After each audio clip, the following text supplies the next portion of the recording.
ஹரே கிருஷ்ணா. இன்னைக்கு ஸ்டோரி ஆரம்பிக்கிறதுக்கு முன்னாடி உங்க எல்லாருக்கும் என்னுடைய நன்றி, பிக் தேங்க்யூ. நேற்றுக்கு பெட் டைம் ஸ்டோரி ரொம்ப நாளுக்கு அப்புறம் ஆரம்பிச்சதுக்கு நிறைய பேர் வந்து ஃபீட்பேக்கு, நிறைய பேர் அவங்களுடைய ஆசீர்வாதங்கள், அப்புறம் அவங்களுடைய சந்தோஷத்தை எல்லாம் எனக்கு மெசேஜ் மூலமா தெரிவிச்சிருந்தாங்க. ரொம்ப ரொம்ப நன்றி உங்கள் ஆதரவுக்கு. கதைக்கு போகலாமா? அக்பர் நமக்கு எல்லாருக்குமே தெரியும், மிகப்பெரிய முகலாய சக்கரவர்த்தி. அக்பருக்கு வந்து ஒரு பிடிச்ச ஒரு பிரைவேட் மேங்கோ கார்டன் இருந்தது, ஒரு மாம்பழ தோட்டம். ரொம்ப ஆசையா அந்த கார்டன்ல வந்து அவர் சாயங்காலம் ஆனா ஒலாவ போவார் அந்த மாமர தோப்புக்குள்ள. கொஞ்ச நாளைக்கு அந்த மாங்காய் வந்து வர ஆரம்பிச்சிருந்தது, மாம்பழம் பழுக்க ஆரம்பிச்சிருந்தது. அக்பர் நினைச்சா சரி இதெல்லாம் நல்லா பழுத்தோன்னா நல்லா இருக்கும், நமக்கு மேங்கோ சீசன் ஃபெஸ்டிவல் பண்ணலாம் அப்படின்னு. ஆனா அவர் வந்து சில நாளா போகும்போது அந்த மாம்பழம்லாம் சிலதெல்லாம் கீழே விழுந்திருக்கிறது, அப்புறம் கீழே விழுந்து அது கொஞ்சம் உடஞ்சு அந்த மாம்பழ சாரெல்லாம் தெரிச்சிருக்கிறது, இதெல்லாம் பார்த்தோன்னா அவருக்கு ரொம்ப கோவம் வந்துருது. அதாவது ராஜா வீட்டு தோட்டத்துக்குள்ள யார் அவ்வளவு தைரியமா வந்து மாம்பழத்தை எடுக்கிறா, இதை நம்ம பார்க்கணும் அப்படின்னுட்டு அவர் வந்து ஆட்களை அனுப்பிச்சு, நீங்க வந்து ரொம்ப 24 hours விஜிலண்டா இருக்கணும், ஏன்னா பெரிய செவுரு இருக்கு, இருந்தாலும் யார் உள்ள வரா அப்படின்னு பார்க்கணும் அப்படின்னோடனே பாக்குறா, கண்டுபிடிக்கிற என்ன அப்படின்னா, 2-3 ஒரு பசங்க நிறைய வந்து அவன் என்ன பண்றான்னா அங்கேருந்து வெளியிலேருந்து கல் எடுத்து எரியறா. அந்த கல் எடுத்து எரியும் போது அந்த விழற மாம்பழம் எங்கேயா வெளியில செவருக்கு வெளியில விழுந்ததுன்னா அதை பொறுக்கி எடுத்துட்டு போறா. ஸோ இதை வந்து இந்த பசங்க தான் வந்து இந்த வேலையை பண்றது அப்படிங்கிறது, இந்த விஷயத்தை கொண்டு அந்த சோல்டர்ஸ்லாம் போய் அக்பர் கிட்ட சொல்றான், இந்த மாதிரி பசங்கள்லாம் எடுக்கிறாங்க அப்படின்னு. அக்பருக்கு வந்ததே கோபம், இந்த பசங்களை நம்ம வந்து பார்க்கலாம் அப்படின்னுட்டு அவர் வந்து பார்க்குறார். நிஜமாவே வந்து பசங்க தான் வந்து எடுத்துட்டு இருக்கு.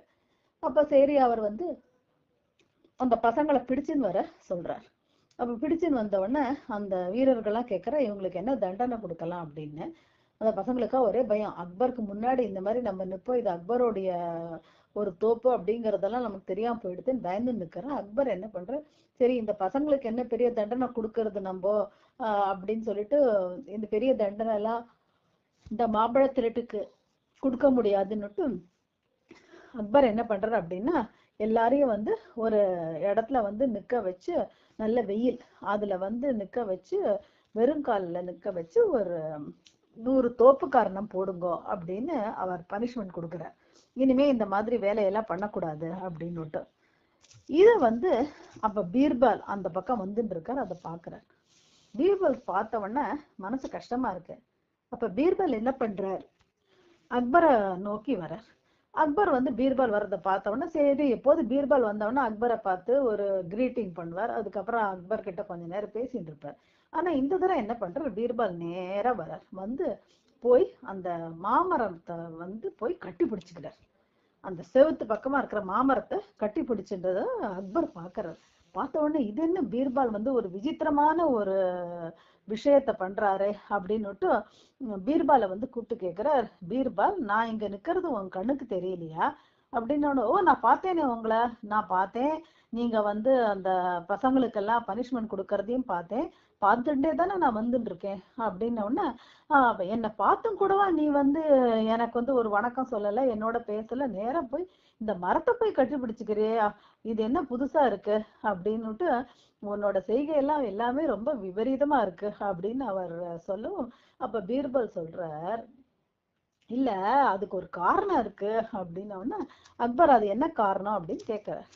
இப்ப பீர்பல் சொல்றார், இன்னைக்கு வந்து இந்த மரம் வந்து உங்களை விட ரொம்ப உயர்ந்ததா இருக்கு, உங்களை விட ரொம்ப சிறந்த ஒரு ஒரு ஒரு விஷயமா எனக்கு தெரியறது, அதனாலதான் நான் இந்த மரத்தை வந்து போய் நான் கட்டிக்கிறேன், இந்த மரம் வந்து எனக்கு சில பாடங்களை வந்து இன்னைக்கு கத்து கொடுத்துருக்கு அப்படின்னு அவர் சொல்லவும், அக்பருக்கு இன்னும் வந்து ரொம்ப கன்ஃபியூஷனா போயிடுறது. என்னடா பீர்பல் சொல்றது ஒன்றும் புரியலன்னு பீர்பல்ட்டே கேட்பான்னு கேட்கிற.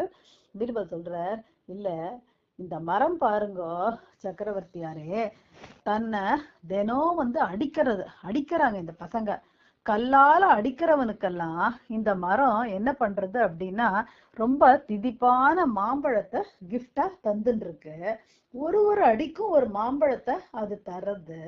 ஆனா நீங்க வந்து பாருங்க, ஒரு தப்புமே பண்ணாத உங்களை வந்து ஒரு ஒரு துன்புறுத்தலும் உங்களுக்கு வந்து ஒரு கஷ்டத்தையே கொடுக்காத இந்த பசங்களுக்கு நீங்க வந்து கோவத்தினால இவ்வளோ பெரிய ஒரு பனிஷ்மெண்ட்டை நீங்க கொடுத்துருக்கீங்களே. அப்போ அதை பார்க்கும்போது உங்களை விட எனக்கு இந்த மரம் தான் வந்து பெருசா தெரியறது, ரொம்ப உயர்ந்ததா தெரியறது அப்படின்னு சொல்லவும் அக்பருக்கு வந்து அப்பதான் புரியறது. அடாடா, உலகத்தையே வந்து நம்ம கட்டி ஆள்றோம், நிறைய இடத்த நம்ம ஜெயிச்சுட்டோம்னு நினைச்சிட்டு இருக்குமே, நமக்கு வந்து இந்த சகிப்புத்தன்மை அப்படிங்கிறது இல்லையே. இவ்வளோ பெரிய தோப்புல எல்லாம் இருக்கு, இருந்தாலும் ஏதோ ஒரு மரத்துல இருந்து கொஞ்சம் பழம் போச்சுன்னா தான் என்ன அப்படின்னு அதை வந்து பொறுத்துக்கிறதுக்கு உண்டான ஒரு மனோபாவம் நம்மள்ட்ட இல்லாம போயிடுதே அப்படின்னுட்டு அவர் அக்பரை வந்து உடனே பீர்பாலை கட்டி பிடிச்சுக்கிறாராம். இந்த கதை வந்து ரொம்ப முக்கியமான விஷயத்த நமக்கு சொல்லி தருது. பீர்பல் இது மூலமா அக்பருக்கு மட்டும் சொல்லல, நமக்கும் தான் இந்த கதை. என்ன அப்படின்னா, இந்த மாதிரிதான் நம்ம வாழ்க்கையில தினம் யாராவது ஏதாவது சொன்னானாக்க நமக்கு உடனே கோவம் வந்து அதை வந்து நம்ம ரிட்டாலியேட், அதாவது அதுக்கு ஒரு பதிலடி தரணும்னு நினைக்கிறோமே தவிர, இந்த மரம் மாதிரி இருக்க நம்ம பழகிக்கணும். அப்படின்னா, எனக்கு நீ என்ன பண்ணினாலும் சரி, நான் உனக்கு மாம்பழத்தை தரேன் அப்படின்னு, நீ எனக்கு கஷ்டம் பண்ணியா, நான் உனக்கு நல்லது பண்றேன். இந்த மாதிரி ஒரு பொறுமை, இத வந்து நம்ம பொறுத்துக்கிறது அப்படின்னா என்ன அப்படின்னா, நம்மள வந்து ஒரு ப்ரோவோக்கிங் சிச்சுவேஷன், நம்மள வந்து ஒரு ஒரு ஒரு குத்தி காட்டி நமக்கு ஒரு கோவத்தை தூண்டக்கூடிய ஒரு ஒரு நிலைமையிலையும் நம்ம பொறுமையை கடைபிடிக்கிறது இருக்கு பாருங்க. இதுதான் வந்து நமக்கு மிகப்பெரிய ஒரு ஒரு வர்ச்சு, அதாவது மிகப்பெரிய ஒரு நல்ல விஷயம் நம்ம லைஃப்ல வந்து கடைபிடிக்கணும். எப்படி அப்படின்னா, அப்படி பண்ணா என்ன ஆகும் அப்படின்னா, அப்படி பண்ணினாதான் நமக்கு உறவுகள்லாம் வந்து நமக்கு வந்து உறவுகள்ல நமக்கு உறவுடைய ஒரு வேல்யூவும் தெரியும். அதுக்கப்புறம் அந்த உறவுகளுக்கு நம்மளுடைய அருமை வந்து கொஞ்ச நாளுக்கு அப்புறமாவது புரிய ஆரம்பிக்கும். நீ இல்லைனாக்கா எதுக்கு எடுத்தாலும் நம்ம வந்து சண்டை போட்டு போட்டோம்னா ஜெயிப்போம். நம்ம ஜெயிப்போமே தவிர அவங்க மனசுல வந்து நம்ம தோத்து போயிடுவோம். சோ எப்படி இருக்கணும் அப்படின்னா, ஒரு பூமாலைய ஒருத்தன் ஒரு பூவை எடுத்து நல்லா கசக்கி தூக்கி எறிஞ்சாலும் அந்த பூ கசங்கி தூக்கி போயிடுறது, ஆனாலும் அவன் கையில வந்து அந்த வாசனை இருக்கும். அந்த மாதிரிதான் வந்து நம்ம இருக்கணும்.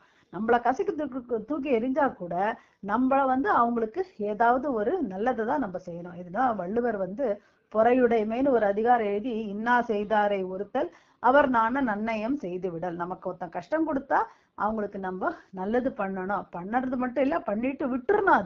அதை சொல்லி சொல்லி காட்டிட கூடாது. நீ எனக்கு எவ்வளவு கஷ்டம் கொடுத்தா நான் அவனுக்கு நல்லது பண்ண பாத்தியா அப்படின்னு சொல்லக்கூடாது. இந்த மரம் வந்து நான் அவனுக்கு ஒரு மாம்பழத்தை தந்தேனே அப்படின்னு என்னைக்கா சொல்லி காட்டுமோ? சொல்லி காட்டாது. இந்த மாதிரி இருந்தோம் அப்படின்னா என்னைக்குமே நம்ம வாழ்க்கையில மகிழ்ச்சியா இருக்கலாம். ஹரே கிருஷ்ணா கிருஷ்ண கிருஷ்ணா ஹரே ஹரே, ஹரே ராம ராம ராம ஹரே ஹரே.